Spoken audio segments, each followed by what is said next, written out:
US President Joe Biden's son, Hunter Biden, is expected to plead guilty to 2 misdemeanor tax crimes and admit to illegally possessing a gun while a drug user.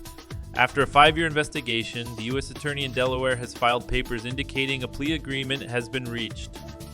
He is expected to agree to drug treatment and monitoring. Terms of the agreement are likely to keep him out of jail. In theory, he still faces a maximum penalty of a year in prison on each of the tax charges and 10 years in prison on the gun charge. The Justice Department said in a statement, the proposed deal would need to be approved by the judge in the case, who will also determine the sentence. It is unclear when Hunter Biden will appear in court to enter his guilty plea on the tax charges.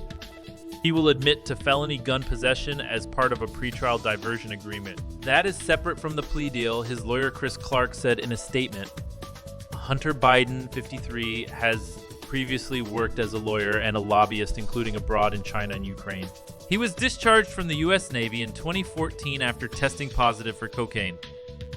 The plea deal brings to an end a long-running Justice Department investigation into whether he properly reported his income and made false statements on paperwork used to purchase a firearm in 2018.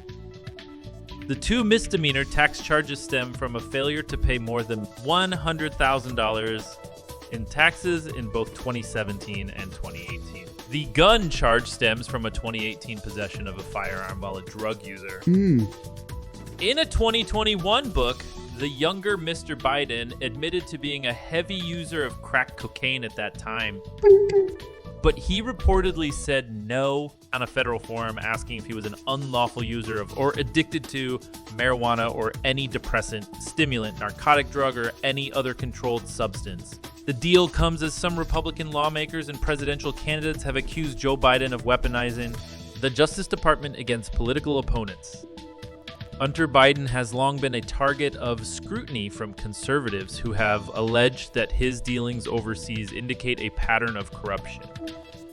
News of the plea deal was met with swift and strong criticism from Donald Trump and his campaign, as well as senior congressional Republicans Dr. Caroline Leavitt, a spokeswoman for the pro-Trump Make America Great Again, and called the agreement a sweetheart deal that allows the Justice Department to turn a blind eye to corruption. Mr. Trump, for his part, called the deal a mere traffic ticket.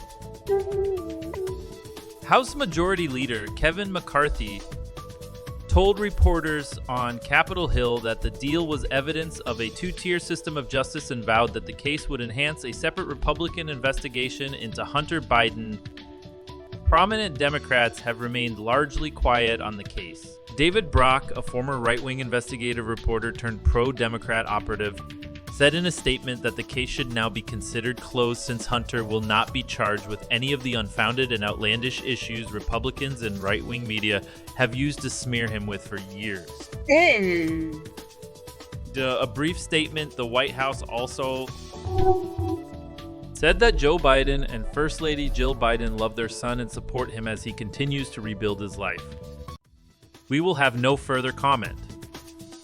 While the younger Mr. Biden has detailed a troubled life and massive drug addiction, he long denied engaging in illegal activity. He first admitted knowledge of an investigation into him in December 2020.